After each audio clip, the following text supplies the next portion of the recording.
My name is Netta. I am a junior right now studying sociology, and I took a gap year before starting college. One that was really powerful was when I was working in the refugee camps, and one night we were staying late in the camps and for a vigil ceremony for a bombing that happened in Belgium. And when I was leaving, the volunteers were driving our volunteer truck out. It was like a volunteer van out of the refugee camp to the hostel that we were all staying at, and not everyone fit in the front of the van, so some people had to be in the back. It's like a box van.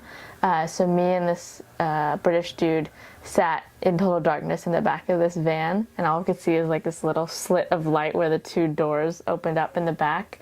And I also realized at that moment that I didn't have my passport with me, that I had forgot it back at the hostel.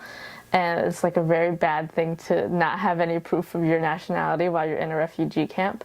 And as we were leaving, the police actually stopped the van and started asking in French, like, who's in the van, what are we up to? He started knocking on the sides of the van, and the British guy in the back and I were both super freaked out, because it just occurred to me in that moment that the difference between me and all of those refugees was like this packet of paper that I happened to have but not with me at that moment, and that I was basically living their reality that they have to deal with every single day of trying to escape through the back of trucks and get to a better place and have nothing to prove where they belong. And that was super crazy for me, because so much of what I can do in life and where my privileges are and the life that I get to live depends on things that like I didn't have any say over, like what kind of packet of paper that I would get. So that was really crazy.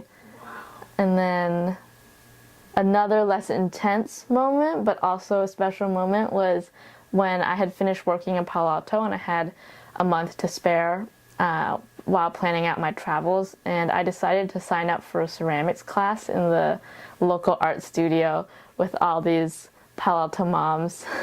And I was like the youngest one there by a couple decades. And I just, twice a week, I would bike over and I would make ceramics with these ladies, and then I would go home.